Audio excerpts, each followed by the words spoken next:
नमस्कार साथियों, TNC express में आपका हार्दिक स्वागत और अभिनंदन है। जैसा कि आपको पता है कि हम एक पर्टिकुलर टाइम ड्यूरेशन के साथ साथ जो है वो टीएनसी एक्सप्रेस लेके आते हैं। टीएनसी एक्सप्रेस आपके लिए जो है वो एक स्पेशल क्लास होती है जिसके अंदर जो है हम एक टॉपिक को कंप्लीट करते हैं और टॉपिक को जो है वो पूरा कंप्लीट करते हैं। और टीएनसी एक्सप्रेस में कौन सी क्लास आती है या कौन सी टॉपिक को जो है हम टीएनसी एक्सप्रेस में शामिल करते हैं, उसके लिए दोस्तों 4 जो है वो मेजर कैरेक्टरिस्टिक्स होते हैं।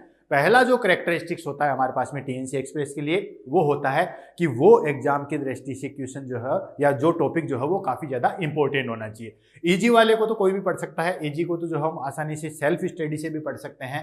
तो इजी वाले टॉपिक को नहीं लेते हैं हम लेते हैं कि जो सबसे ज्यादा टफ टॉपिक होता है उसको लेते हैं। सेकंड कैरेक्टरिस्टिक्स, एग्जाम की दृष्टि से वो इंपॉर्टेंट होना चाहिए, उससे क्वेश्चन आने चाहिए। ऐसा नहीं है कि हम यहाँ पे इतना टाइम जो है वो वेस्ट कर रहे हैं और उसका जो है वो कोई यूटिलाइजेशन ना हो।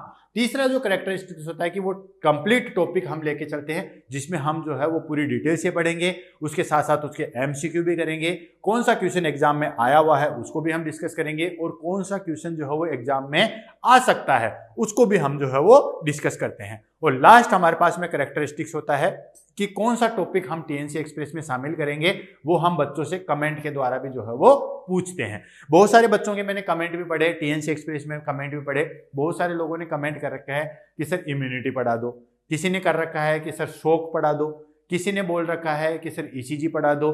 तो दोस्तों एक बार जो है वो आप सीधा सीधा जो है वो यूट्यूब चैनल में जाइए, प्ले लिस्ट में देखिए और टीएनसी एक्सप्रेस टाइप कीजिए। वहां पे टीएनसी एक्सप्रेस में कौन कौन से टॉपिक हो चुके हैं उनको पहले आप देख लीजिए, क्योंकि इस तरीके से अगर आप कमेंट करेंगे जो टॉपिक ऑलरेडी हुआ है उसका कोई यूज नहीं है। बहुत सारी चीजें डायरेक्ट कैलकुलेशन का करवा दीजिए, डायरेक्ट कैलकुलेशन का ऑलरेडी करवाया हुआ है, ठीक है। जो टॉपिक इंपॉर्टेंट है वो ऑलरेडी हमने काफी करवाए हुए हैं। आप वो टॉपिक हमें बताइए जो अभी तक हुआ नहीं है, क्योंकि हम खुद भी जो है वो चाहते हैं कि आपको जो है वो अच्छे से अच्छा कंटेंट जो है वो यूट्यूब पे फ्री ऑफ कॉस्ट मिले और इससे आपको एग्जाम में जो है वो हेल्प मिले।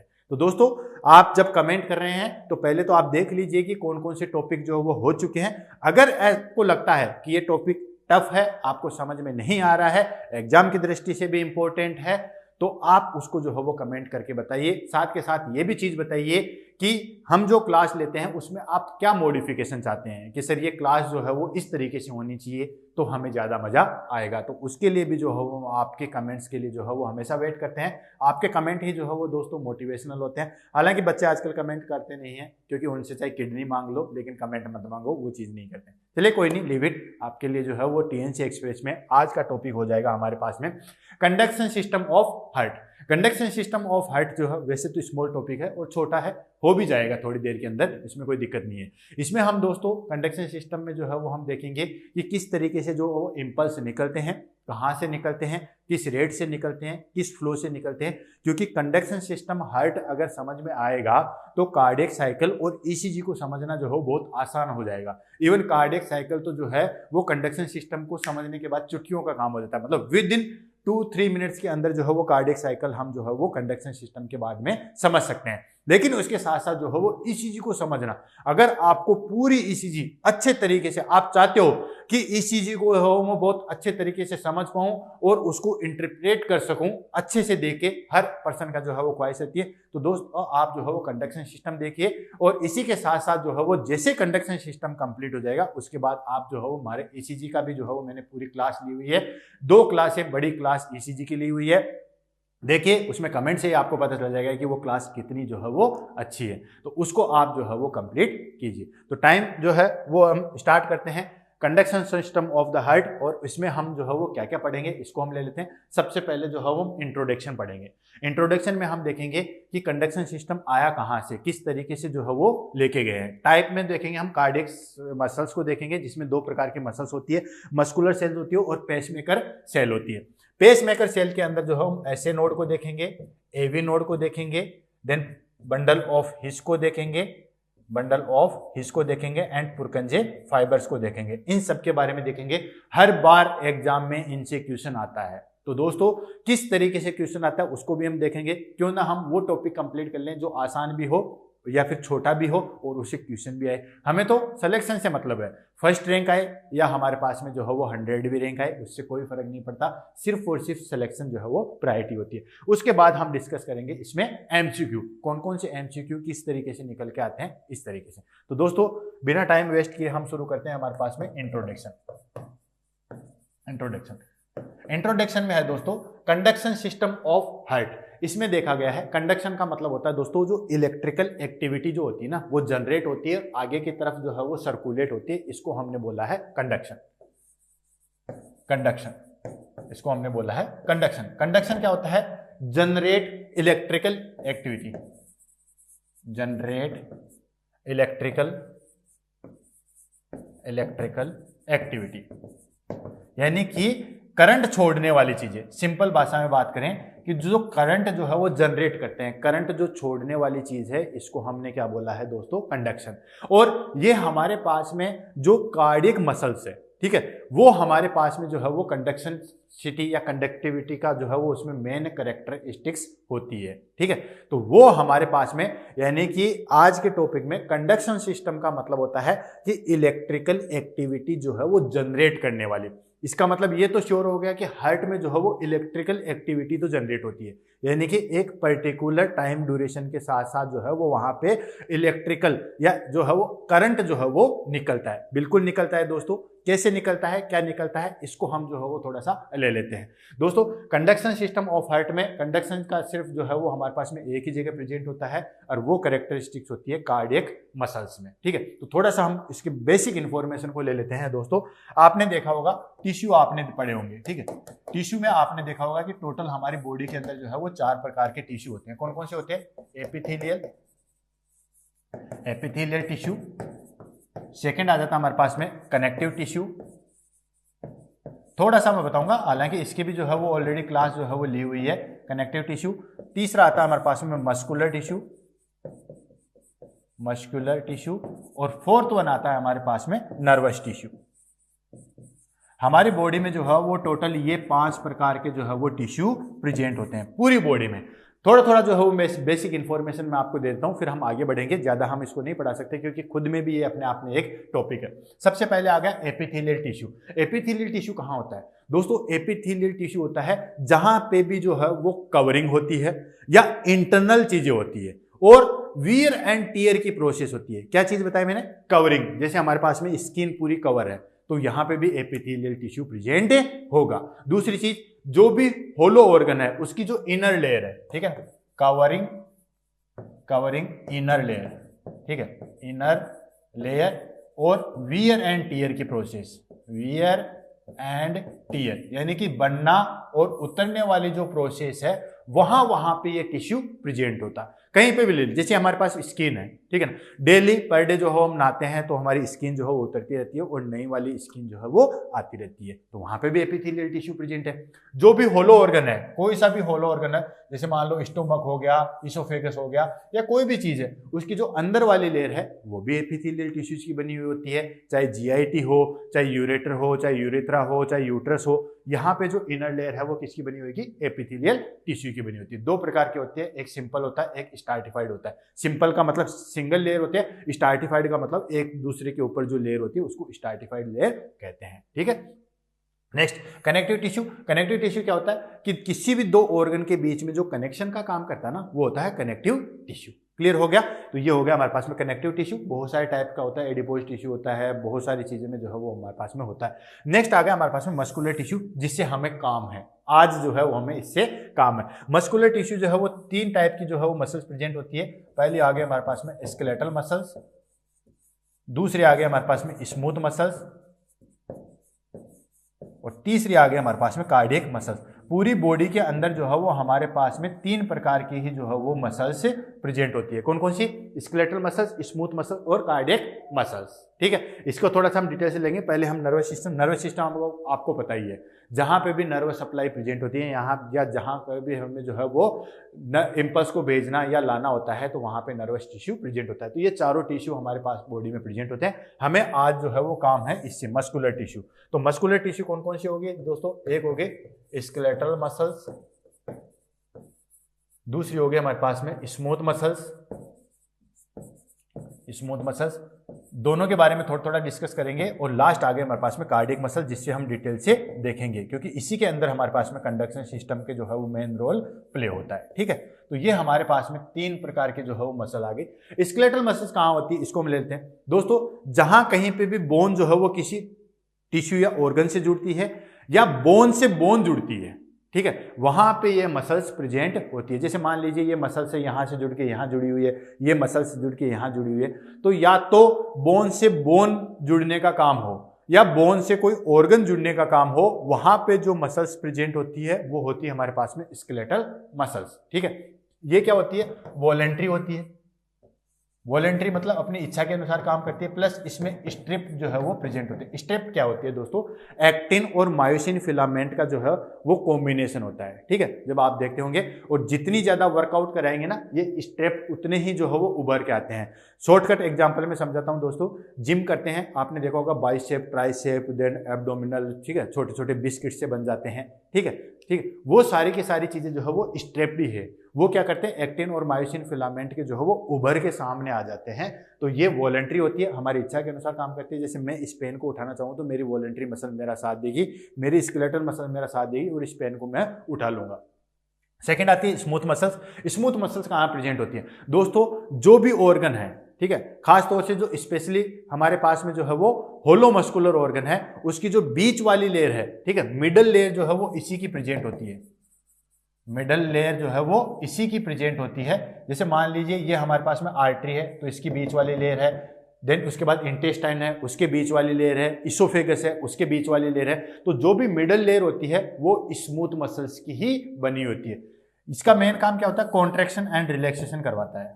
कॉन्ट्रैक्शन एंड रिलैक्सेशन का जो है वो इसका मेन काम होता है। तो ये जो है वो हमारे पास।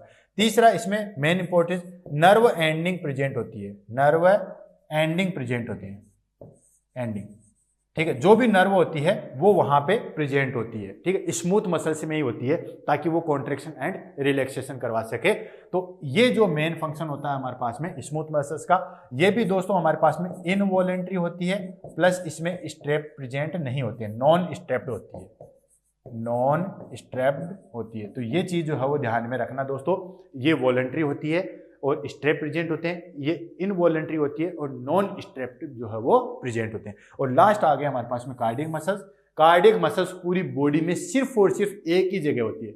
ये तो कहाँ होगी, बोन, जहां बोन प्रेजेंट है, जहां टिश्यू प्रेजेंट है, बोन को बोन से जोड़ने का काम है या टिश्यू, बोन का टिश्यू से जोड़ने का काम है, वहां पे सब पे ये जो है वो प्रेजेंट होती है। लेकिन ये जो है वो जितने भी हमारे पास में ऑर्गन है, होलो मस्कुलर ऑर्गन है, खोखले ऑर्गन है, उसके बीच वाली लेयर ये प्रेजेंट होती है। और तीसरी आगे हमारे पास में कार्डियक मसल्स। कार्डियक मसल्स हमारी बॉडी में सिर्फ और सिर्फ एक ही जगह प्रेजेंट होती है और वो कहाँ पे प्रेजेंट होती है दोस्तों, हार्ट में, और कहीं पे भी जो है वो प्रेजेंट नहीं होती। पूरी बॉडी में कहीं पे भी कार्डियक मसल्स प्रेजेंट नहीं होती। ये क्या होती है, इनवॉलेंट्री होती है, प्लस इसमें स्ट्रेप जो है वो प्रेजेंट होते हैं। तो ये चीज ध्यान रखना, इनवॉलेंट्री होती है, स्ट्रेप प्रेजेंट होती है।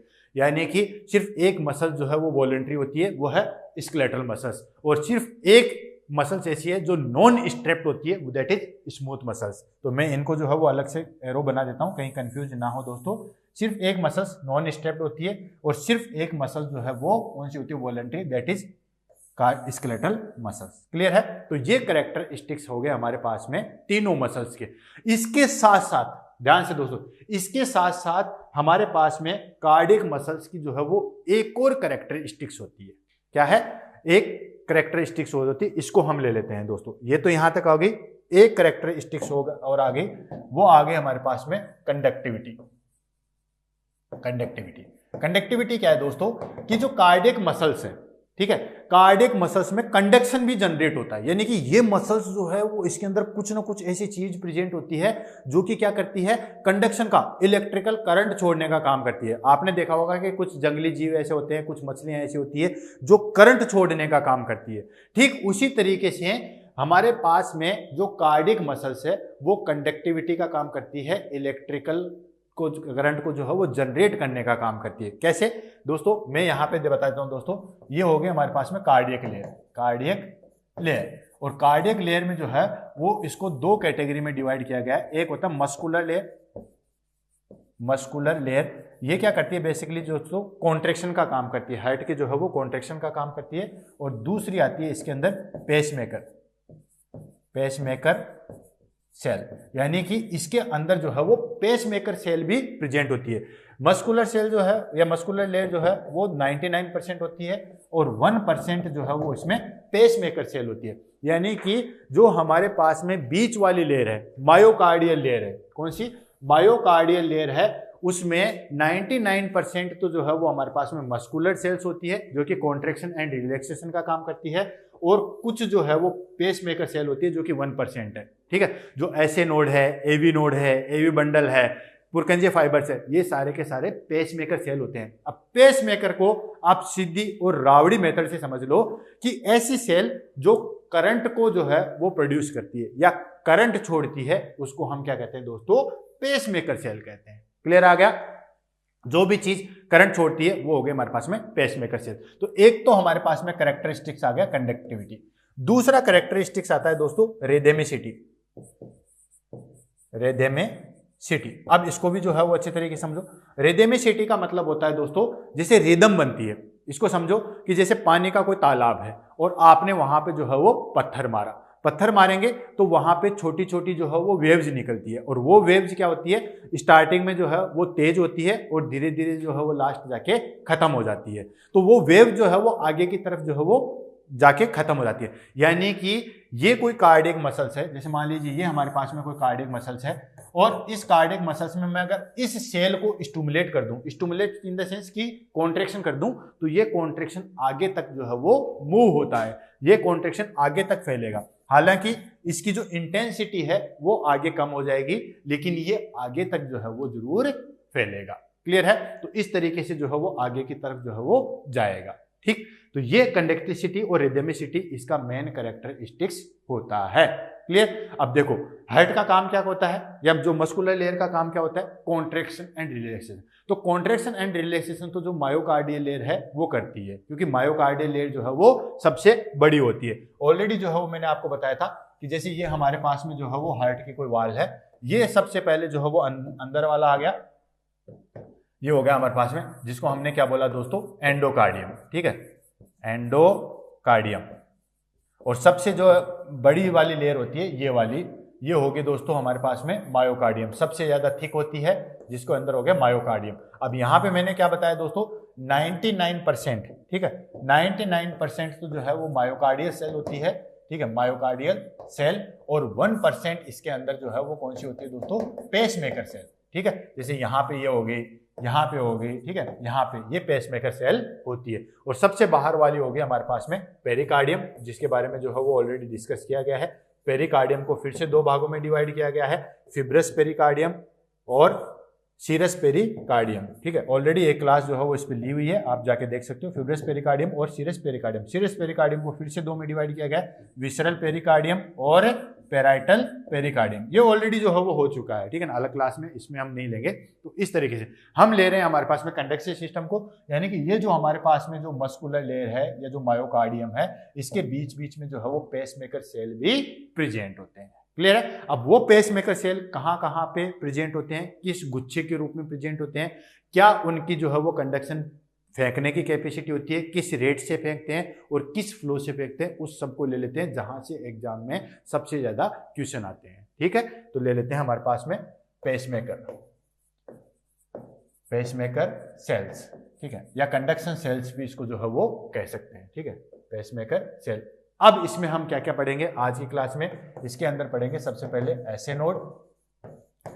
नोड, दूसरा पढ़ेंगे हम एवी नोड, तीसरा हम पढ़ेंगे दोस्तों बंडल ऑफ हिस, और नेक्स्ट हम पढ़ेंगे पुरकंजे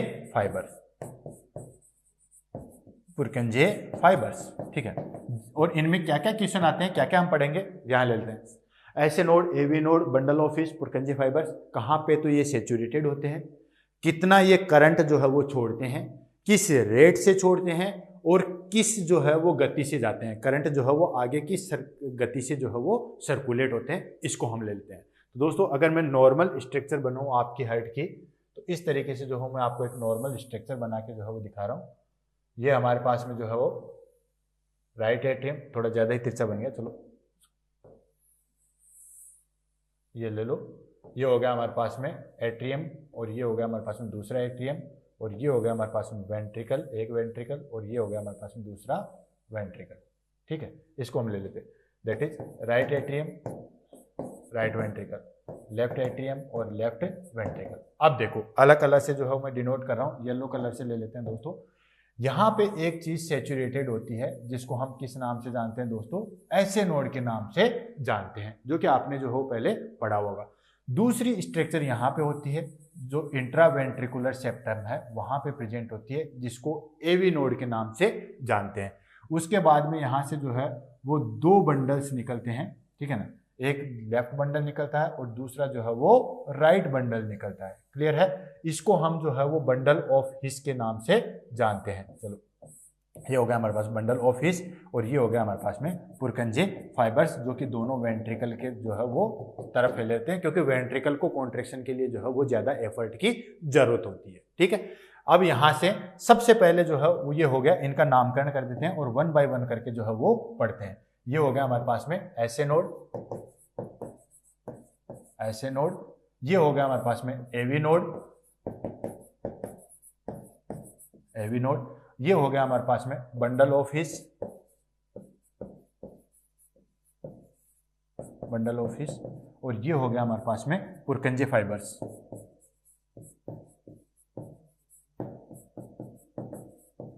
पुरकंजे फाइबर्स। ये देखो इनके बारे में जो है वो हम पढ़ेंगे, और इसी के साथ साथ जो है हमारे पास में कार्डियक सिस्टम भी जो है वो आगे चलेगा।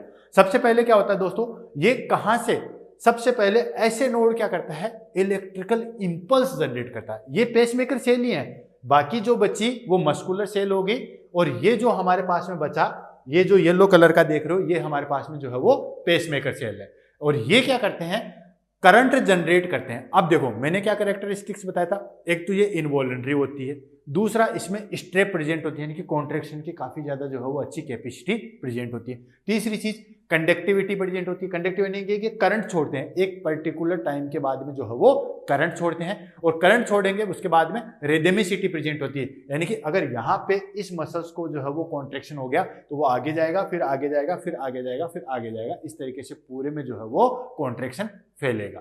क्लियर है, यहां तक ये चीज समझ में आ गई।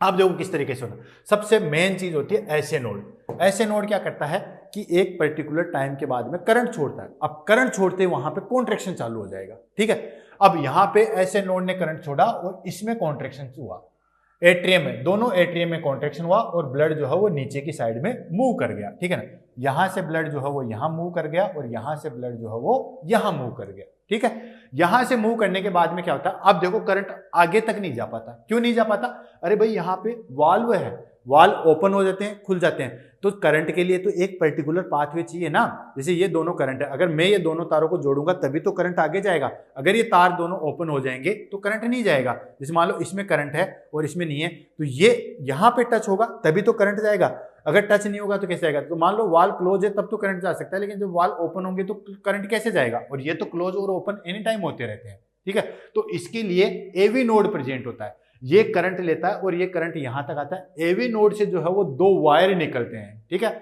जिनको बंडल ब्रांच बोलते हैं। ठीक है, तो आगे हम पढ़ेंगे राइट बंडल और लेफ्ट बंडल। ठीक है, तो ये बंडल, ये दोनों जो बंडल है वो कहां से निकलते हैं, एवी नोड से। एवी नोड भी जो है वो एक अपनी कैपेसिटी के अनुसार करंट छोड़ता है। ठीक है, ऐसे नोड के कंपैरिजन में एवी नोड जो है वो स्लो करंट छोड़ता है। ठीक है, कितना छोड़ेगा उसको भी हम लेंगे, ये स्लो करंट छोड़ता है लेकिन कम बीट्स पे जो है वो छोड़ता है। फिर आगे जो है वो चले जाते हैं यहाँ पे एवी बंडल में, जिसको बंडल ऑफ हिस कहते हैं। ये जो हमारे पास में इंट्रावेंट्रिकुलर सेप्टम है, दोनों वेंट्रिकुलर है, ये वेंट्रिकल है, इसके बीच में सेप्टम है जिसको हमने क्या बोला, इंट्रावेंट्रिकुलर। इन दोनों के सेप्टम में है, और फिर जो है वो लास्ट में आके इसकी ब्रांचेज बन जाती है। क्यों ब्रांचेज बन जाती है, क्योंकि वेंट्रिकल को कॉन्ट्रैक्शन के लिए जो है वो ज्यादा एफर्ट की जरूरत होती है, तो यहाँ पे जो है वो ज्यादा एफर्ट करने की जरूरत है, तो ये करंट जो है वो दोनों वेंट्रिकल में जाते हैं, जिनको हम बोलते हैं पुरकंजे फाइबर्स। क्लियर है, अब वन बाय वन करके लेंगे और फिर उसके बाद में लास्ट में जो है वो हम कार्डियक साइकिल को कंप्लीट कर लेंगे विद इन 2 मिनट्स, क्योंकि हमने क्या कहा था, जब कंडक्शन सिस्टम कंप्लीट हो जाएगा तो कार्डियक साइकिल तो जो है वो चुटकियों में हो जाएगा। तो सबसे पहले हम ले लेते हैं ऐसे नोड, ऐसे नोड। और कौन कौन से एग्जाम में क्वेश्चन आते हैं इसको वन बाय वन करके जो है वो यहीं पे कर लेते हैं दोस्तों। सबसे पहले इसका नाम है साइनोएट्रियल नोड, ठीक है, ऐसे नोड को साइनोएट्रियल नोड। क्लियर है? कहां पे प्रेजेंट होता है? राइट एट्रियम में, राइट एट्रियम में प्रेजेंट होता है। क्लियर है? राइट एट्रियम में प्रेजेंट होते हैं, जो हमारे पास में सुपीरियर वेना क्या हुआ है जहां पे ओपन होती है वहीं पे ये जो है वो प्रेजेंट होता है। क्लियर है? नेक्स्ट चीज, इसको प्राइमरी पेसमेकर के नाम से भी जानता है। एक एक जो लाइन लिख रहा हूं वो सारी की सारी एग्जाम में पूछी गई है, ठीक है। प्राइमरी पेसमेकर के नाम से जाना जाता है। प्राइमरी पेसमेकर क्यों? क्योंकि यही एक स्टार्टिंग यही है, लीडर यही है, यही जो है वो करंट छोड़ता है, ठीक है। यही करंट छोड़ेगा तो वो करंट जो है वो आगे की तरफ मूव करेगा, ये करंट छोड़ेगा तभी आगे की तरफ मूव करेगा, ठीक है। अलग अलग फाइबर्स होते हैं, बैचमैन फाइबर्स होते हैं, वैंकमैन फाइबर्स होते हैं और थैलर फाइबर होते हैं, ठीक है, जो कि पूरे एट्रियम को सप्लाई देते हैं, लेकिन आगे वेंट्रिकल में नहीं जा पाते। वेंट्रिकल के लिए जो है वो उनको एवी नोड और एवी बंडल से ही जाना पड़ता है, ठीक है। तो ऐसे नोड जो है वो प्राइमरी पेसमेकर होता है, सबसे पहले जो है वो हार्ट बीट को जो है वो जनरेट करता है। सेकेंड चीज, किस गति से छोड़ता है, रेट क्या होती है। करंट तो छोड़ता है, रेट क्या होती है? रेट की अगर हम बात करें तो दोस्तों ये करता है 6200 बीट्स पर मिनट, यानी कि इस गति से जो है वो छोड़ता है। 1 मिनट के अंदर 60 से 100 बार जो है वो ये करंट छोड़ देता है, ठीक। जिसी के आधार पे हमारे पास में जो है वो हार्ट रेट निर्धारित होती है, ठीक है। जितनी बार करंट छोड़ेगा उतनी बार कॉन्ट्रैक्शन होगा, जितनी बार कॉन्ट्रैक्शन होगा उतनी बार पल्स बनेगी, वेंट्रिकल कॉन्ट्रैक्शन होगा, वेंट्रिकल कॉन्ट्रैक्शन होगा उतनी बार ही जो है वो पल्स बनेगी। तो जितनी बार ऐसे नोड जो है वो बीट को छोड़ता है या करंट को छोड़ता है उतना ही जो है वो हमारे पास में जो है वो हार्ट रेट निर्धारित होगी। क्लियर है? ये होगी इसकी रेट। अब उसके बाद में आता है कि जो करंट का फ्लो होता है, ठीक है, जो फ्लो करंट जाता है, आपको पता है कि हर एक चीज की एक गति होती है, लाइट की भी एक गति होती है, साउंड की भी एक गति होती है, कार की एक गति होती है, ठीक उसी तरीके से इसकी भी जो है वो एक गति होती है। तो किस गति से या किस फ्लो से जो है वो करंट इसके अंदर जाएंगे, तो दोस्तों ऐसे नोड के अंदर जो करंट की जो वेव की जो गति होती है वो होती है 0.5 मीटर पर सेकेंड। इस गति से जो है वो करंट जाएंगे, यानी कि जैसे मान लीजिए ये जो है वो हमारे पास में 1 मीटर की कोई लेंथ है, क्या है? 1 मीटर की लेंथ है। तो इस 1 मीटर को ए पॉइंट से लेके बी पॉइंट तक जाने में इसको कितना टाइम लगेगा दोस्तों? 2 सेकेंड लगेंगे। मतलब इस गति से जो है वो करंट पास आउट होते हैं। ये गति याद रखना जरूरी है, क्योंकि एग्जाम में अभी जस्ट जो है वो थोड़े दिन पहले जो है वो बठिंडा के एसएनओ के एग्जाम में पूछा गया था दोस्तों कि सबसे स्लो कंडक्शन किस में होता है और सबसे फास्ट कंडक्शन किस में होता है। SA node, AV node, bundle of His और पुरकंजी फाइबर्स, यही आपके पास में ऐसे के ऐसे ही ऑप्शन दिए जाएंगे और इसमें आपसे पूछा जाएगा कि एक तो रेट पूछ सकते हैं, एक कंडक्शन हमारे पास में जो है वो किस फ्लो से जाएंगे, किस रेट से जो है वो करंट पास आउट होता है। तो दोस्तों इसमें करंट पास होता है 0.5 मीटर पर सेकंड के हिसाब से। क्लियर है कि अगर 1 मीटर की कोई लेंथ है तो उसमें 2 सेकंड जो है वो लगेंगे। अब ये फास्ट है या स्लो है ये हम आगे डिस्कस करेंगे। नेक्स्ट आ जाता है हमारे पास में AV node. AV node, AV node क्या कहता है दोस्तों, कहां होता है? ये देखिए, आपने देखा ये वाला जो है वो एवी नोड, ये हो गया ऐसे नोड और ये हो गया हमारे पास में एवी नोड, ठीक। तो इसको नाम दिया गया, नाम से पता है, एट्रियो वेंट्रिकुलर नोड, ठीक है, एट्रियो वेंट्रिकुलर नोड, ठीक है। जो एट्रियो वेंट्रिकुलर वाल है वहां पे ये सैचुरेटेड होता है, ठीक है, इसलिए इसका नाम दिया गया है एट्रियो वेंट्रिकुलर वाल। सेकेंड चीज इसमें आ जाती है, कहां सैचुरेटेड होता है वो आपको पता ही है, between atrio ventricular, atrio ventricular, ठीक है, नाम इसीलिए इसका जो है वो नाम दिया गया है एट्रियो वेंट्रिकुलर वाल। देन उसको सेकेंडरी पेसमेकर के नाम से भी जानते हैं, सेकेंडरी पेसमेकर के नाम से जानते हैं। ये भी क्वेश्चन एग्जाम में काफी बार आएगा। प्राइमरी पेसमेकर कौन सा होता है दोस्तों? ऐसे नोड होता है। और सेकेंडरी पेसमेकर कौन सा होता है दोस्तों? एवी नोड होता है। ये किस रेट से करंट छोड़ता है दोस्तों? अगर रेट की हम बात करें तो ऐसे नोड के कंपैरिजन में ये जो है वो इसकी रेट कम होती है। ये रेट होती है दोस्तों 40 to 60 बीट्स पर मिनट। यानी कि कई बार क्या होता है कि पेशेंट का ऐसे नोड काम करना बंद कर देता है, ठीक है, तो उसमें सिर्फ फिर जिम्मा किस पे होता है? जिम्मा सीधा सीधा जो है वो उठा लेता है हमारे पास में एवी नोड पे, ठीक है। अगर कोई पेशेंट का हार्ट रेट 40 से 60 के बीच में है बट रेगुलर है और उसको कोई दिक्कत है नहीं है, हालांकि वो हैवी वर्क नहीं कर सकता है, सीढ़ियाँ नहीं चढ़ सकता, जहाँ पे भी जो है वो उसको ज़्यादा एनर्जी की या ज़्यादा जो है वो कार्डियक आउटपुट की ज़रूरत होगी, वहाँ पे ये चीज़ नहीं कर सकता है, लेकिन नॉर्मल वो अपने काम सारे कर सकता है। तो वो करता है हमारे पास में, इन द सेंस कि उसमें ऐसे नोड जो है वो काम नहीं कर रहा है, उसमें जो है वो एवी नोड काम कर रहा है। और अगर फ्लो की बात करें तो दोस्तों इसमें कंडक्शन होता है 0.1 मीटर पर सेकेंड, यानी कि उससे 5 गुना कम ऐसे नोड्स हैं जो इलेक्ट्रिकल फ्लो होता है, करंट का जो फ्लो होता है। जैसे आपको पता है कि कॉपर के वायर में करंट बहुत अच्छे से फ्लो होता है, एल्यूमिनियम के वायर में और कम होता है, ठीक उसी तरीके से यहाँ पे जो करंट का जो फ्लो होता है वो 0.1 मीटर पर सेकेंड होता है, यानी कि ऐसे नोड से 5 गुना कम होता है। और दोस्तों इतना ही नहीं, जितने भी हमारे पास में जो कंडक्शन सिस्टम आएंगे ना, ऐसे node, AV node, bundle of His, Purkinje fibre, सबसे स्लो कंडक्शन इसी का होता है। तो ये भी चीज जो है वो ध्यान में रखना, सबसे स्लो कंडक्शन एवी नोड का ही होता है। तभी हमारे पास में ईसीजी की अगर आप क्लास देखोगे तो आपको वहां पता चलेगा कि इसमें कंडक्शन जो है वो स्लो किस तरीके से होता है। अगर मैं और डिटेल्स में आपको इसको समझाऊं दोस्तों, तो डिटेल्स में समझने के लिए जो है वो आपको सिर्फ इतना ही ध्यान में रखना है, जैसे ये हमारे पास में जो है वो ऐसे नोड है और ये है हमारे पास में एवी नोड, ठीक है, ये ऐसे नोड और ये है हमारे पास में एवी नोड। अगर मैं इनकी स्ट्रक्चर की बात करूं दोस्तों, तो ऐसे नोड के अंदर जो है वो इस तरीके की होती है, जो कंडक्शन सिस्टम के लिए जो हमारे पास में सेल है वो कुछ इस तरीके की होती है, ठीक है, लंबी लंबी होती है, जिससे क्या होता है कि करंट को आसानी से जो है वो पहुंचने में कोई दिक्कत नहीं होती, ठीक है, इस तरीके से। अब यहाँ पे करंट आया तो वो आसानी से आगे की तरफ चला जाएगा, ठीक है, यहाँ जंप किया आसानी से लगा। एवी नोड में जो है वो इस तरीके से होता है। अब मुझे बताइए कि अगर मान लीजिए कोई सीधा रास्ता है, हाईवे है, उस पर आपको गाड़ी दौड़ानी है, या फिर बीच में जो है वो बहुत सारे ब्रेकर है वहां पे दौड़ानी है, तो कौन से में आप फास्ट चलोगे? ऑब्वियसली जहां पे बिल्कुल हाईवे है वहां पे, इसीलिए ये जो है वो फास्ट होता है, ये फास्ट होता है, और ये जो है वो स्लो होता है, ठीक है। जितना किसी ऐसे नोड में नहीं है, ऐसा नहीं है कि ऐसे नोड में ही सबसे फास्ट होता है, जी नहीं, और भी बहुत सारी चीजें आएगी जिसमें इससे भी तेज होता है, ठीक है। ये तो सिर्फ और सिर्फ जो है वो दोनों के कंपेयर करके बता रहा हूं, ऐसे नोड और एवी नोड। पुरकंजे फाइबर्स में तो इतनी लंबी लंबी होती है कि वो सबसे फास्ट होता है, इतना इतना होता है, ठीक है। तो पुरकंजे फाइबर तो सबसे फास्ट होगा, बट सबसे मैं इन दोनों को कंपैरिजन करके बता रहा हूं कि फास्ट और स्लो किस तरीके से, जिसमें जितनी बड़ी लाइनें या जितनी बड़ी सेल्स का जो है वो लेंथ होगी उतना ही फास्ट कंडक्शन होगा। पुरकंजे फाइबर्स में सबसे फास्ट होता है, ठीक है, पुरकंजे फाइबर्स में सबसे फास्ट होता है, पुरकंजे फाइबर्स सबसे फास्ट, ठीक है। चलो आगे ले लेते हैं। मैंने जस्ट आपको थोड़ा सा डिटेल से बताया, इतना डिटेल में आपको एग्जामिनर भी नहीं पूछेगा। हम हमारे क्वेश्चन पे आ जाते हैं। ये हो गया हमारे पास में slow conduction and fast conduction का किस बीट से किस तरीके से, क्लियर है।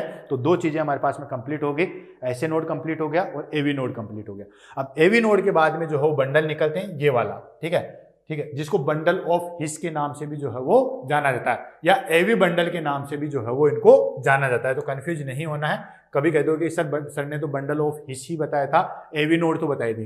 दोस्तों इसको एट्रियोवेंट्रिकुलर बंडल भी कहते हैं, एवी बंडल भी कहते हैं।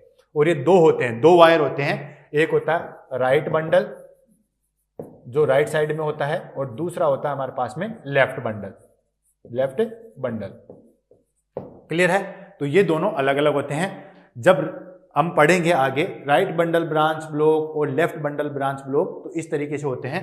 तो ये हम आगे पढ़ते हैं नेक्स्ट में। ऐसे नोड कंप्लीट हो गया, एवी नोड कंप्लीट हो गया, ये दोनों की स्ट्रक्चर कंप्लीट होगी। अब हो गया हमारे पास में बंडल ऑफ हिस। देखो राइट बंडल और लेफ्ट बंडल के कंबाइन को जो है वो बंडल ऑफ हिस कह देते हैं। जैसे फॉर एग्जांपल मैं यहाँ पे एक सिंपल स्ट्रक्चर ले रहा हूँ, ये हमारे पास में हार्ट हो गया, ये हमारे पास में जो है वो दोनों एट्रियम हो गए, और ये जो है हमारे पास में दोनों वेंट्रिकल हो गए। ये हमारे पास में जो है वो क्या हो गया, एवी नोड हो गया। और यहाँ पे एवी नोड से जो है वो दो बंडल निकलते हैं, इस तरीके से जो है वो दो बंडल निकलते हैं। अगर मैं इसकी और डिटेल में आपको बताऊं तो बंडल किस तरीके से निकलते हैं, ये एवी नोड है, दिख रहा है आपको, एवी नोड से एक निकलता है राइट साइड में और दूसरा यहां से निकलता है दोस्तों लेफ्ट साइड में। अब ये स्ट्रक्चर को, ये वाली स्ट्रक्चर को मैंने थोड़ा सा ओपन बना दिया है। क्यों? क्योंकि इस तरीके से निकलते हैं, तभी क्या होता है कि जो बंडल निकलते हैं, राइट बंडल और लेफ्ट बंडल, ये है हमारे पास में लेफ्ट और ये है हमारे पास में राइट, ये हमारे पास में राइट और ये हमारे पास में लेफ्ट। तो लेफ्ट वाले से जो है वो राइट वाले को सप्लाई होती है। ध्यान से समझना दोस्तों, लेफ्ट वाले से राइट वाले को सप्लाई होती है। इसीलिए किसी पर्सन में अगर लेफ्ट बंडल ब्रांच ब्लॉक होगा ना तो उसमें राइट वाला अफेक्ट करेगा ही करेगा। लेकिन अगर किसी में सिर्फ और सिर्फ राइट वाला बंडल ब्रांच ब्लॉक है तो लेफ्ट वाले पे इफेक्ट नहीं आएगा। ये भी जो है वो क्वेश्चन काफी बार जो है वो समझने वाला है कि अगर किसी पेशेंट में लेफ्ट बंडल ब्रांच ब्लॉक होगा तो उसमें राइट वाला होगा ही होगा। क्यों होगा? क्योंकि इसको जो है वो सप्लाई दी जा रही है किससे? लेफ्ट वाला जो है वो राइट वाला जो है वो लेफ्ट वाले से ले रहा है। तो अब जब देने वाला ही प्रॉब्लम में है तो वो देगा कैसे? ठीक है, तो लेफ्ट में प्रॉब्लम आएगी तो राइट में आएगी ही आएगी, राइट में आएगी तो जरूरी नहीं है कि लेफ्ट में आए, क्योंकि इसकी स्ट्रक्चर जो है वो इस तरीके से होती है। अब नामकरण देख लो अच्छे तरीके से, इसको हम जो है वो एवी बंडल के नाम से भी जो है वो जाना जाता है।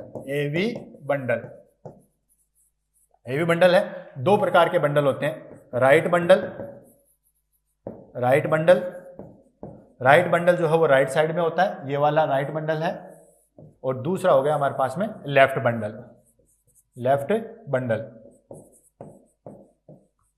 Left bundle. इन दोनों को कॉम्बिनेशन से, इन दोनों को कॉम्बिनेशन हम बंडल ऑफ हिस भी कहते हैं।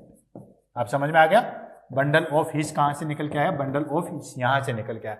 दोनों बंडल है, दोनों का मैंने बता दिया था। राइट वाला किस तरीके से होता है, लेफ्ट वाला किस तरीके से होता है। राइट वाले में प्रॉब्लम आएगी तो सिर्फ राइट वाला अफेक्ट होगा, लेफ्ट वाले में आएगी तो राइट वाला भी अफेक्ट होगा। क्यों? क्योंकि राइट वाला लेफ्ट वाले से ही करंट लेता है, इसीलिए इस चीज का जो है वो आपको ध्यान में रखना है। क्लियर हो गया? तो ये बेसिक इंफॉर्मेशन बंडल ऑफ हिस की। अब एग्जाम में क्या पूछते हैं या इसकी क्या क्या कैरेक्टरिस्टिक्स होती है, इसको हम ले लेते हैं। तो बंडल ऑफ हिस, ठीक है, बंडल ऑफ हिस में कहां पे सैचुरेटेड होता है दोस्तों? इंट्रावेंट्रिकुलर, इंट्रावेंट्रिकुलर सेप्टम, ठीक है, इंट्रावेंट्रिकुलर सेप्टम भी ये होता है। देखो कहां हुआ? यहीं पे तो हुआ। ये देखो दोनों वेंट्रिकल है, ये राइट वेंट्रिकल, ये लेफ्ट वेंट्रिकल, ठीक है, दोनों के बीच में जो है वो सेप्टम प्रेजेंट होता है, जिसको हमने क्या बोला? Intraventricular septum. तो यहां पे ये जो है वो प्रेजेंट होता है। तो ये हो गया हमारे पास में कहां पे प्रेजेंट हुआ? इंट्रावेंट्रिकुलर सेप्टम पे प्रेजेंट होता है। दो होते हैं, कौन सा? Right bundle and left bundle, left bundle, bundle. Clear है? इसको also known as AV bundle, AV bundle, ठीक है, एवी बंडल के नाम से भी जो है वो जाना जाता है। देन उसके बाद में इलेक्ट्रिकल इंपल्स, कंडक्टिविटी कितनी होती है दोस्तों? अगर बीट्स की बात करें, ठीक है ना, बीट्स जो हम बार बार कर रहे हैं, बीट्स की हम बात कर रहे हैं। ऐसे नोड की कितनी थी? ऐसे नोड की थी 60 to 100 beats per minute. AV node की कितनी थी? 40 to 60 बीट्स पर मिनट। दोस्तों इसमें कोई भी बीट्स नहीं होती है, तो ये चीज ध्यान रखना, कोई भी बीट्स नहीं होती है। ये भी एग्जाम में काफी ज्यादा इंपॉर्टेंट है। हाँ, पुरकंजे फाइबर में फिर से होती है, ठीक है, पुरकंजे फाइबर, जैसे ऐसे नोड था, एवी नोड था, तो पुरकंजे फाइबर में भी जो है वो इलेक्ट्रिकल कंडक्टिविटी होती है, लेकिन इसमें कंडक्टिविटी नहीं होती है। ये खुद से कंडक्शन नहीं, ये सिर्फ एक वायर की तरह जो है वो इलेक्ट्रिकल करंट को ही सप्लाई दे सकता है, खुद से करंट जनरेट नहीं कर सकता। यानी कि ये वायर है, जनरेटर नहीं है। बाकी वाले तो जनरेटर की तरह भी जो है वो काम कर रहे थे, खुद से भी जो है वो करंट छोड़ रहे थे, लेकिन ये खुद से जो है वो कोई करंट नहीं छोड़ता है। हाँ, फ्लो की अगर हम बात करें, जो करंट पास आउट होता है वो जरूर, ये जो है वो 1.5 मीटर पर सेकंड के हिसाब से करंट इसमें फ्लो होते हैं, यानी कि फ्लो बहुत अच्छे। ऐसे नोड से 3 गुना और एवी नोड से 15 गुना जो है वो करंट अच्छे से इसमें सर्कुलेट होते हैं। क्या समझ में आया? 1.5 मीटर पर सेकेंड, ठीक है, 1.5 मीटर पर सेकेंड, काफी अच्छी स्पीड से जो है वो करंट इसमें पास आउट होता है। ऐसे नोड के कंपैरिजन में, ऐसे नोड में कितना था? 0.5 मीटर, यानी कि 0.5 मीटर यानी कि ऐसे नोड से 3 गुना जो है वो ज्यादा फास्ट इसमें करंट फ्लो होता है, और एवी नोड से तो 15 गुना करंट जो है वो इसमें ज्यादा फास्ट तरीके से फैलता है। यानी कि ऐसे नोड के कंपैरिजन में इसमें करंट का फ्लो जो है वो फास्ट होता है, और एवी नोड से तो होता ही होता है, एवी नोड से तो सारे होंगे, इसीलिए तो उसको स्लो कंडक्शन बोला है। क्लियर है? ये हो गया हमारे पास में बंडल ऑफ हिस। उसके बाद में आ जाता है लास्ट, दैट इज पुरकंजे फाइबर्स। पहले इसको जो है वो डिस्कस नहीं किया गया था दोस्तों पुरकंजे फाइबर्स में, तो जोन्स पुरकंजे ने जो है वो इसको डिस्कवर किया था। ठीक है ना, जोन्स पुरकंजे ने जो है वो इसको डिस्कस किया था। इसमें क्या किया था कि दोस्तों यहां पे हमारे पास में देखिए, हम ले लेते हैं वही स्लाइड, ये देखिए। अब देखो यहां पे तो क्या था, ये दोनों एट्रियम को जो है वो कॉन्ट्रैक्शन करने के लिए जो है वो किसी भी फाइबर्स की जरूरत नहीं पड़ती है। फाइबर्स तो होते हैं बट बहुत ही माइन्यूट होते हैं। रीजन, उसके दो रीजन है। पहली चीज तो क्या, ऐसे नोड में यहां से करंट निकला और वो डायरेक्ट, इसकी लेयर जो है एट्रियम की लेयर जो है वो बहुत पतली होती है, तो इसलिए वहां पे बैचमैन, वैकमैन और थेलर, ये 3 प्रकार के जो है वो हमारे पास में फाइबर्स थे, उसकी वजह से इसमें पूरा का पूरा सर्कुलेट हो जाता है। दूसरी मेन चीज क्या थी, इनको बहुत कम एफर्ट करना पड़ रहा है। किस तरीके से?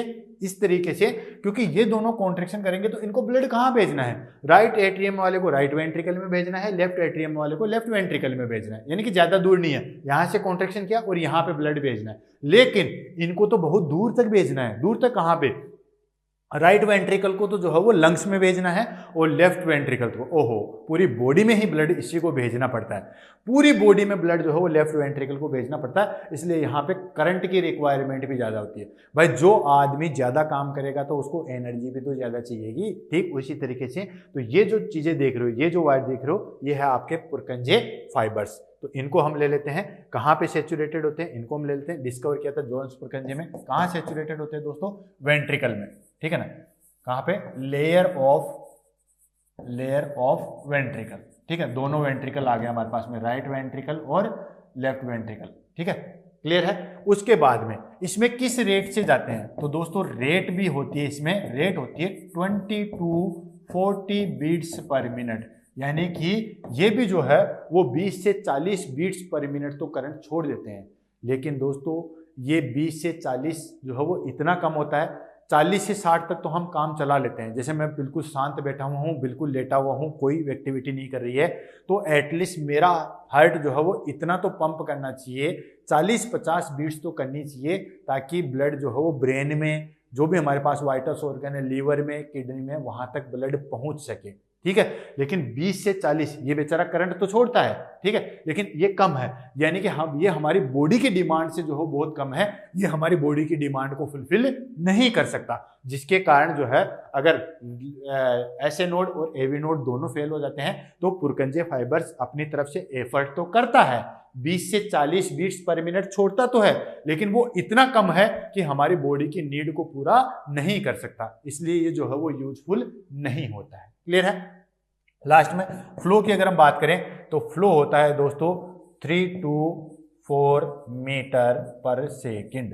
ठीक है, बहुत सबसे जो फास्ट कंडक्शन होता है वो दोस्तों इसी के अंदर होता है, 3 to 4 मीटर पर सेकेंड, सबसे ज्यादा, यानी कि ऐसे नोड से 6 गुना ज्यादा, देन बंडल ऑफ हिस से जो है वो 3 गुना ज्यादा, और एवी नोड से तो जो है वो 30 से 40 गुना ज्यादा जो है वो करंट फास्ट इसमें जाता है। तो सबसे फास्ट कंडक्शन होता है। तो कल को अगर आपसे पूछे कि सबसे फास्ट कंडक्शन किस में होता है, तो दोस्तों सबसे फास्ट कंडक्शन होता है हमारे पास में पुरकंजे फाइबर्स में, और सबसे स्लो किस में होता है दोस्तों?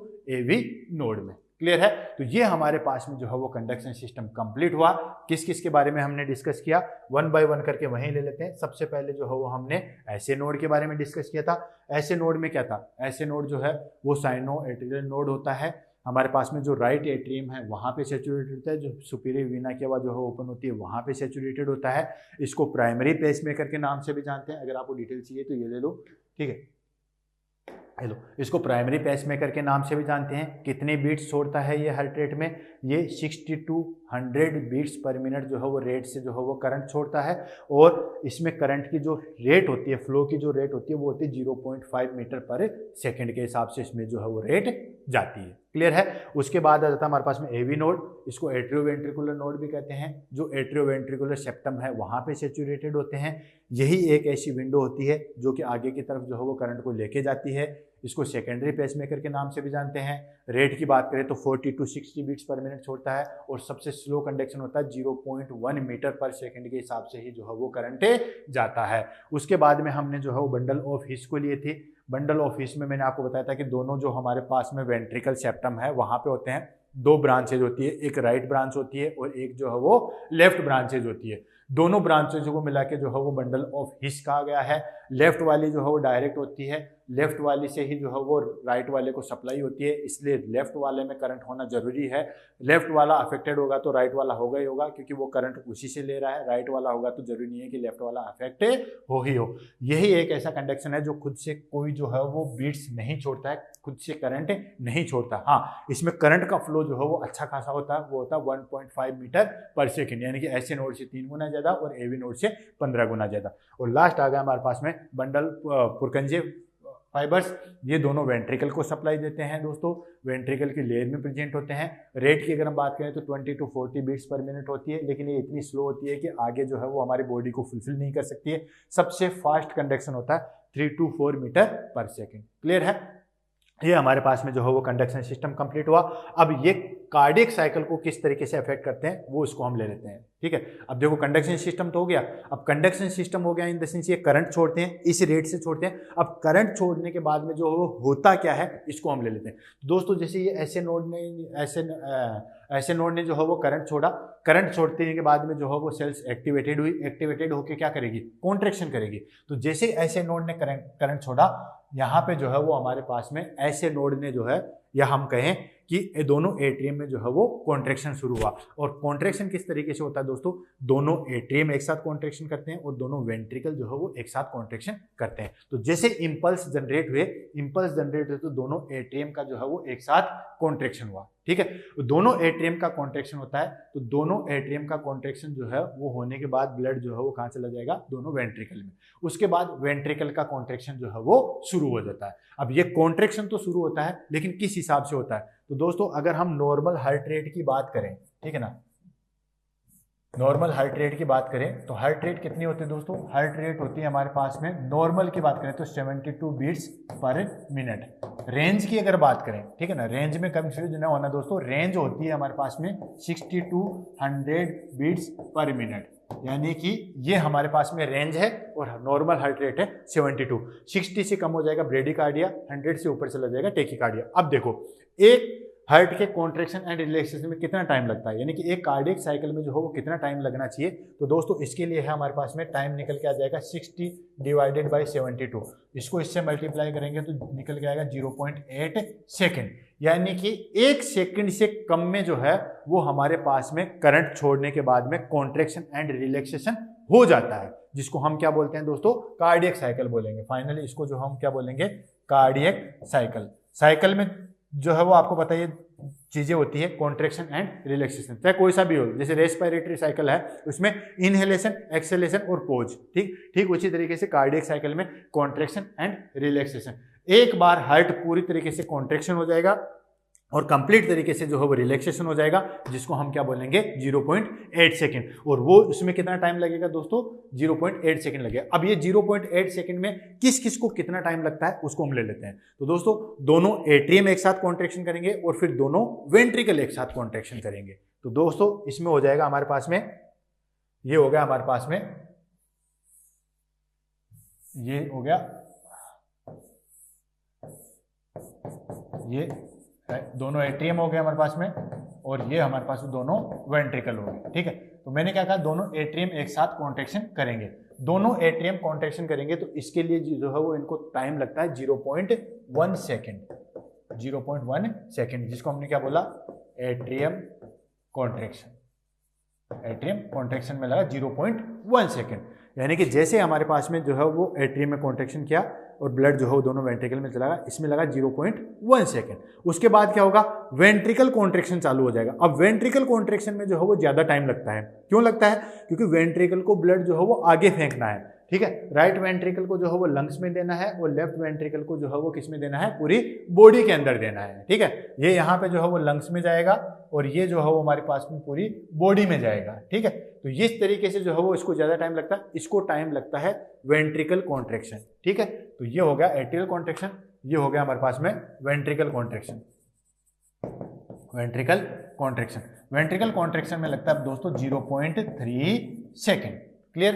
अब उसके बाद आता है कि कंप्लीट कार्डियक डायस्टोल, ठीक है। एट्रियल कॉन्ट्रेक्शन हो चुका है, वेंट्रिकल कॉन्ट्रेक्शन हो चुका, अब डायस्टोल तो होगा, रिलैक्स तो होगा, तो उसको हम बोलते हैं complete cardiac diastole. Complete cardiac diastole, diastole या रिलैक्सेशन, इसमें लगता है दोस्तों 0.4 सेकेंड।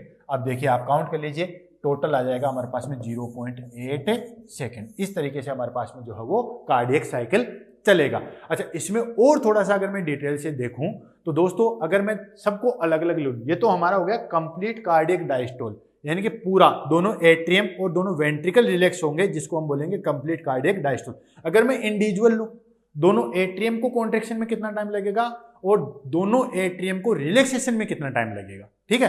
तो दोस्तों इसके लिए समझो आप थोड़ा सा कि देखो ये हो गया हमारे पास में एट्रियम, एट्रियम ने कॉन्ट्रेक्शन किया, तो दोनों एट्रियम ने कॉन्ट्रेक्शन किया, कितना टाइम लगा, 0.1 सेकेंड। उसके बाद वेंट्रिकल कॉन्ट्रेक्शन चालू हो जाएगा, बिल्कुल चालू हो जाएगा, लेकिन एट्रियम तो धीरे धीरे रिलैक्स होना चालू हो जाएगा, ठीक है। वो इसका वेट नहीं करेगा कि ये कॉन्ट्रेक्शन करने के बाद ही मैं करूं, ठीक है। एट्रियम ने कॉन्ट्रेक्शन किया, 0.1 सेकेंड लगा, लेकिन ये धीरे धीरे जो है वो रिलैक्स होना चालू हो जाएगा। उधर वेंट्रिकल कॉन्ट्रेक्शन हो रहा है, उसको 0.3 सेकेंड लग रहा है, फिर उसके बाद में 0.3 के बाद में ये रिलैक्सेशन चालू होगा। यानी कि अगर एक्चुअल में देखा जाए तो एट्रियल कॉन्ट्रेक्शन में लगता है 0.1 सेकेंड, लेकिन एट्रियल रिलैक्सेशन की बात करें तो उसमें लगता है 0.7 सेकेंड। ले लेते हैं, देखो एक चार्ट से समझते हैं। ये हमारे पास में जो है वो कार्डियक साइकिल का एक रेशियो है, ठीक है, जिसको हमने डिवाइड किया गया है। तो चलो टोटल ले लेते हैं। ये टोटल हमारे पास में सेकेंड्स हो गए, ये हो गए 0, ये 0.1 सेकेंड, ठीक है। टोटल 8 होने चाहिए ना, तो थोड़ा सा डिटेल से ले लेते हैं। ये हो गया,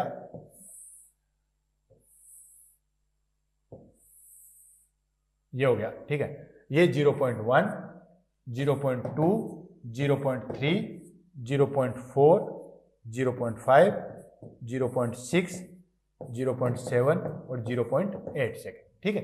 अब देखो होगा क्या, सबसे पहले हमने लिया कि 0.1 सेकेंड जो है वो एट्रियल कॉन्ट्रेक्शन हुआ, ये देखो 0.1 सेकेंड एट्रियल कॉन्ट्रेक्शन हुआ, उसके बाद में जो है वो हमारे पास में बच गया इसका रिलैक्सेशन। ये 0.7 सेकेंड जो बचा वो रिलैक्सेशन हो गया। 0.1 सेकेंड में इसका कॉन्ट्रेक्शन हो रहा है, क्या हो रहा है, ये एट्रियल कॉन्ट्रेक्शन है, ठीक है, और बाकी ये बचा एट्रियल रिलैक्सेशन। ठीक उसी तरीके से जो है वो हमारे पास में आ जाएगा, ये हो गया, यहां से फिर चालू हुआ क्या, वेंट्रिकल कॉन्ट्रेक्शन 0.3 सेकेंड में, ठीक है, 0.3 सेकेंड में, और उसके बाद में हो गया हमारे पास में वेंट्रिकल रिलैक्सेशन, ये 0.5 हो गया वेंट्रिकल रिलैक्सेशन। समझ में आया? चलो नहीं आया फिर से बता देते हैं। ये हमारे पास में कंप्लीट हुआ। हमने क्या डिस्कस किया दोस्तों, हमने डिस्कस किया सबसे पहले एट्रियल कॉन्ट्रेक्शन, एट्रियल कॉन्ट्रेक्शन, ठीक है, पता है 0.1 सेकेंड है, ये देखो 0.1 सेकेंड, ये हो गया हमारे पास में एट्रियल कॉन्ट्रेक्शन। इसको मैं 1 नंबर दे देता हूं, तो ये हो गया 8 नंबर, ठीक है। अब उसके बाद में एट्रियम का तो कॉन्ट्रेक्शन हो चुका है, अब वेंट्रिकल का कॉन्ट्रेक्शन चालू होगा, लेकिन तब तक एट्रियल तो रिलैक्स होता रहेगा, तो ये टोटल पूरा जो है वो 0.7 सेकेंड लगता है एट्रियल रिलैक्सेशन। ये पूरा लग जाएगा हमारे पास में एट्रियल रिलैक्सेशन, एट्रियल रिलैक्सेशन ये लगा है 0.7 सेकेंड। दूसरी चीज ये हो गया दूसरा, अब आ जाएगा तीसरी हो गया, मैं अलग ले रहा हूं, ठीक है, वेंट्रिकल कॉन्ट्रेक्शन। वेंट्रिकल कॉन्ट्रेक्शन की बात करें तो उसमें लगता है 0.3 सेकेंड। ये देखिए एट्रियल कॉन्ट्रेक्शन हो चुका है, उसके बाद यहां से शुरू किया है वेंट्रिकल कॉन्ट्रेक्शन, ये जो ग्रीन वाला एरिया देख रहे हो, ये तीसरा, ये हो गया हमारे पास में वेंट्रिकल कॉन्ट्रेक्शन। कितना टाइम लगा, 0.3 सेकेंड, तो ये 0.3 सेकेंड हो गया। उसके बाद वेंट्रिकल रिलैक्स होना चालू हो जाएगा, ठीक है, तो रिलैक्स होना जो है वो यहां से चालू हो जाएगा, ठीक है। तो इसमें लगा टोटल वेंट्रिकल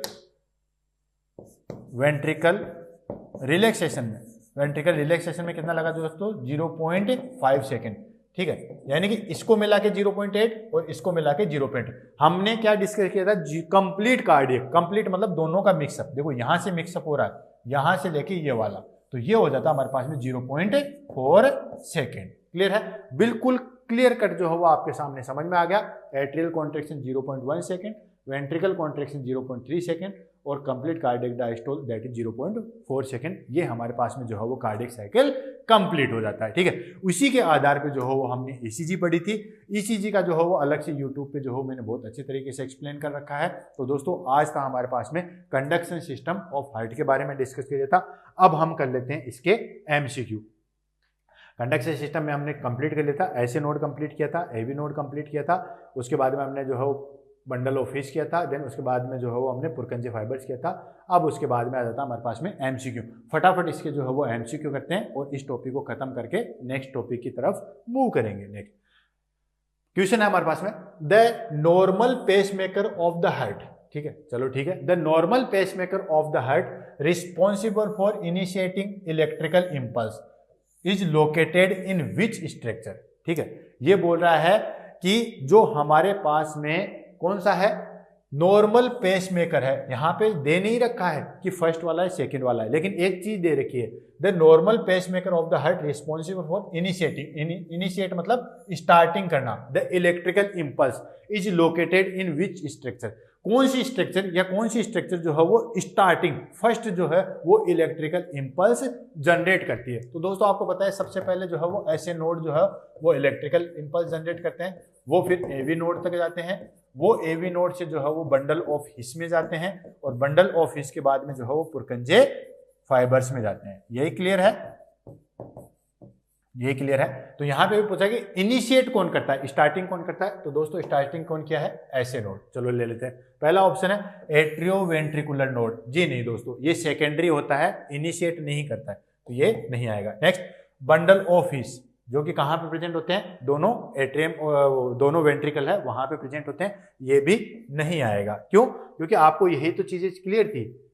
इस स्लाइड को ले लेता हूं, ये बार बार काम आएगा। ये देखो, ये फर्स्ट है, ये सेकंड है, ये थर्ड है और ये फोर्थ है। क्लियर है, तो इनिशिएट कहां आता, ऐसे नोड से। बंडल ऑफ हिस है यहां पे। ठीक है, इसको नीचे ले लेंगे हम, बार बार काम में आएगी। ये बंडल ऑफ हिस, ये भी नहीं आएगा। नेक्स्ट है साइनो एट्रियल नोड, ऐसे नोड, बिल्कुल वही हमारे पास में। तो सी ऑप्शन जो है वो हमारे पास में बिल्कुल राइट जाएगा। आंसर क्या आएगा दोस्तों, आंसर जाएगा सी। क्लियर है।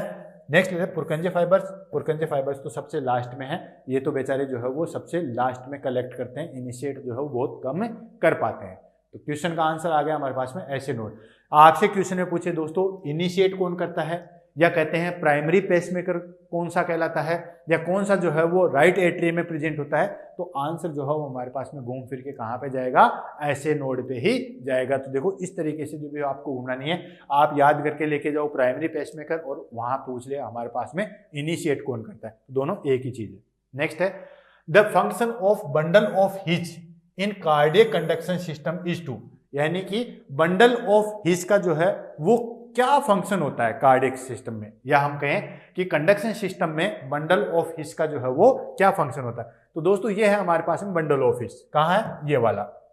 इसका क्या फंक्शन है, ये क्या करता है कि जो हमारे पास में एवी नोड है, एवी नोड से करंट जो है वो कहाँ पे लेके जाएगा दोस्तों, पुरकंजे फाइबर्स में लेके जाएगा। क्या कर रहा है बंडल ऑफ हिस, यहां से करंट को कलेक्ट कर रहा है और आगे जो पुरकंजे फाइबर्स है वहां तक इनको लेके जा रहा है। तो चलते हमारे क्वेश्चन पे, क्वेश्चन था function of bundle of His in cardiac conduction system is to, क्या करता है, पहला ऑप्शन है transmit impulse from atria to ventricle, यानी कि एट्रियम से जो है वो वेंट्रिकल में लेके जाएगा। तो क्या कहता है, देखो आप बताओ क्या कहेंगे। ये हमारे पास में हो गया ऐसे नोड, ये हो गया हमारे पास में ऐसे नोड, उसके बाद ये एवी नोड, उसके बाद ये बंडल ऑफ हिस और उसके बाद में ये जो है वो पुरकंजे फाइबर्स। क्वेश्चन क्या पूछा, बंडल ऑफ हिस जो है उसका काम क्या होता है। तो ये क्या करता है दोस्तों, इंपल्स को एट्रियम से वेंट्रिकल में लेके जाने का काम करता है। यही तो करता है। तो इस हिसाब से हमारे पास में पहला ऑप्शन जो है वो बिल्कुल करेक्ट जाता है कि ये जो है वो इम्पल्स को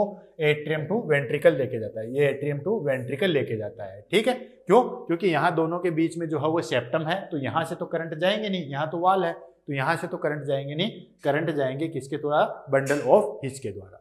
सेकेंड ऑप्शन है initiate the electrical impulse in atrium, यानी कि इनिशिएट करता है, इलेक्ट्रिकल इम्पल्स को जो है वो इनिशिएट करता है। पहली चीज दोस्तों, बंडल ऑफ हिच जो है वो कभी भी इलेक्ट्रिकल इम्पल्स को जनरेट नहीं करता है।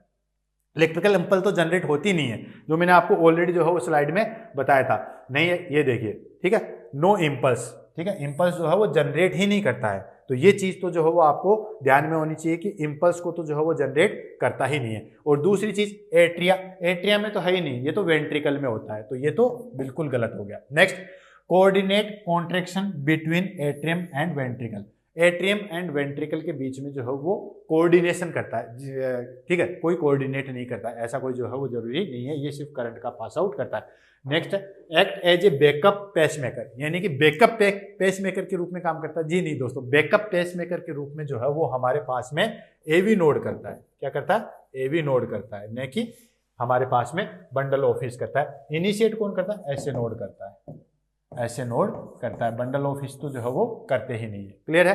तो ये भी हमारे पास में रॉन्ग आंसर आ जाएगा। आंसर क्या है दोस्तों? फर्स्ट ऑप्शन ए जो है वो हमारे पास में बिल्कुल करेक्ट है। नेक्स्ट क्वेश्चन हम ले लेते हैं। नेक्स्ट क्वेश्चन हमारे पास में, विच फेज ऑफ कार्डियक साइकिल, देखो कार्डियक साइकिल के बारे में पूछ लिया। 3 फेज है, कौन कौन सी फेज है? Atrial contraction, ventricle contraction and complete cardiac diastole, ये 3 फेज है। ठीक है, इसमें से हमें पूछा which phase of cardiac cycle is characterised by, क्या है? Contraction of the ventricle and ejection of blood in pulmonary and systemic circulation. बिल्कुल सही बोला इसने। ये बोला है कि ये हमारे पास में जो है वो हार्ट है, और ये इसमें जो है वो हमारे पास में 4 चैम्बर है, राइट एट्रियम, राइट वेंट्रिकल, ये लेफ्ट एट्रियम और ये लेफ्ट वेंट्रिकल। क्या पूछा है? In which phase of cardiac cycle, cardiac cycle की 3 फेज है, कौन सी है? एट्रियल कॉन्ट्रैक्शन, दूसरा वेंट्रिकल कॉन्ट्रैक्शन और तीसरा है कंप्लीट कार्डियक डायस्टोल। ये 3 फेज है। ठीक है, तो इसमें क्या पूछा है? Characterised by contraction of ventricle, ventricle का कॉन्ट्रैक्शन हो रहा है, मतलब वेंट्रिकल कॉन्ट्रैक्शन सेकंड फेज है। ठीक है, ventricle contraction that blood ejected into pulmonary and systemic circulation. Yes, जब वेंट्रिकल कॉन्ट्रैक्शन होगा तो ब्लड जो है वो पल्मोनरी में जाएगा, लंग्स में, और अरोटा के द्वारा पूरी ब्लड में और पूरी बॉडी में जाएगा। तो ये कौन सी होगी दोस्तों? Ventricle contraction. अब वेंट्रिकल कॉन्ट्रैक्शन बोल दो, या वेंट्रिकल सिस्टोल बोल दो, या वेंट्रिकल डिपोलराइजेशन बोल दो, तीनों एक ही चीज है। ठीक है, तो कौन सी फेज है उसको हम ले लेते हैं। पहला है एट्रियल सिस्टोल। एट्रियल सिस्टोल क्या होता है दोस्तों? एट्रियल कॉन्ट्रैक्शन को ही एट्रियल सिस्टोल बोलते हैं।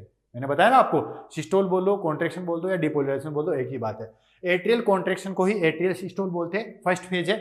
एट्रियल सिस्टोल जब होता है, ठीक है, फर्स्ट फेज है, एट्रियल सिस्टोल जब होता है तो ब्लड जो है वो एट्रियम टू जो है वो वेंट्रिकल में जाता है, न कि पल्मोनरी आर्टरी वो सिस्टेमिक में जाएगा। जी नहीं दोस्तों, तो ये नहीं आएगा। Next, ventricle diastole. ध्यान से, वेंट्रिकल डायस्टोल, बच्चे जो है वो टाइम पीरियड की वजह से, टाइम कंज्यूम करने की वजह से पूरा सेंटेंस नहीं पढ़ पाते हैं, और यहाँ पे वेंट्रिकल पढ़ा और इसको क्लिक कर दिया। जी नहीं दोस्तों, वेंट्रिकल डायस्टोल है। वेंट्रिकल डायस्टोल मतलब कंप्लीट कार्डियक डायस्टोल में आएगा, तब तो जो है वो ये रिलैक्स हो जाएगा, तब नहीं जाएगा। डायस्टोल में जो है वो ब्लड पल्मोनरी और अरोटा या सिस्टेमिक सर्कुलेशन में नहीं जाता है, कॉन्ट्रैक्शन में जाता है। तो अगर ये वेंट्रिकल सिस्टोल होता ना तो आंसर सही जाता। और देखो एग्जामिनर ने भी जो है वो इससे जस्ट पहला ऑप्शन दिया है ताकि गलती कर सके। तो पूरा सेंटेंस इत्मीनान के साथ पढ़ना है और उसके बाद ही जो है वो उसका आंसर देना है। पूरा ऑप्शन पढ़े बिना जो है वो कभी भी आंसर नहीं देना है, क्योंकि दोस्तों जो क्वेश्चन हमें नहीं आता है और वो क्वेश्चन अगर गलत हो जाए ना तो हमें उतना दुख नहीं होता है जितना कि जो क्वेश्चन हमें अच्छे तरीके से आता है और वो क्वेश्चन हमारे पास में जो गलत हो जाए उसका बहुत दुख होता है। ठीक है, तो इस चीज का जो है वो ध्यान में रखना। वेंट्रिकल डायस्टोल जो होता है वो कंप्लीट कार्डियक डायस्टोल होता है, उसमें जो है वो ब्लड आगे नहीं जाता है, तो ये नहीं आएगा। Next, ventricle systole. Yes, ventricle systole या वेंट्रिकल कॉन्ट्रेक्शन दोनों एक ही चीज है। जो मैंने आपको बताया, जब वेंट्रिकल सिस्टोल होगा या वेंट्रिकल कॉन्ट्रेक्शन होगा तो ब्लड पल्मोनरी में भी जाएगा और सिस्टेमिक सर्कुलेशन में भी जाएगा, जो कि पूरी बॉडी में, जो बॉडी में जाता है उसको सिस्टेमिक सर्कुलेशन बोलते हैं। ये आपको पता ही है, ऑलरेडी किया हुआ है। तो ऑप्शन सी जो है वो बिल्कुल राइट है। Next, आइसोवॉल्यूमिक contraction. जी नहीं दोस्तों, आइसोवॉल्यूमिक कॉन्ट्रेक्शन होगा तो ब्लड जो है वो वेंट्रिकल में ही जो है वो रहेगा, न कि और कहीं जाएगा, तो ये भी नहीं आएगा। राइट आंसर जाएगा दोस्तों हमारे पास में सी। क्लियर है? तो ये हमारे पास में राइट आंसर हो गया। तो दोस्तों आज की क्लास को हमने जो है वो डिस्कस किया था conduction system of heart. Conduction system of heart से हमने शुरू किया था। हमने सबसे पहले जो है वो कार्डियक मसल्स के बारे में देखा था। कार्डियक मसल्स की जो है वो पर्टिकुलर जो है वो स्ट्रक्चर के बारे में डिस्कस किया था। उसके बाद में हमने जो पेस मेकर सेल है, जो कि किस तरीके से कंडक्शन का काम करती है, किस तरीके से इलेक्ट्रिकल एक्टिविटी जनरेट करती है, उन सबको हमने देखा था। उसमें हमने SA node, AV node, bundle of His और पुरकंजे फाइबर्स, इनकी बहुत डिटेल से जो है वो स्टडी की थी, क्योंकि एग्जाम में इससे जो है वो बहुत सारे क्वेश्चन आते हैं। सारों के जो है मैंने स्लाइड बना के आपको दिखा रखी है। उसके बाद मैंने आपको कार्डियक साइकिल के बारे में एक्सप्लेन किया था और उसके बाद जो है वो एमसीक्यू के बारे में डिस्कस किया था। तो दोस्तों आज का टॉपिक यहीं पे खत्म होता है। नेक्स्ट टॉपिक आपके कमेंट पे डिपेंडेंट है। जो आप टॉपिक पढ़ना चाहते हैं वो आप कमेंट करके कह सकते हैं। इसी के साथ दोस्तों आज की क्लास को खत्म करते हैं। All the best, have a nice day, take care.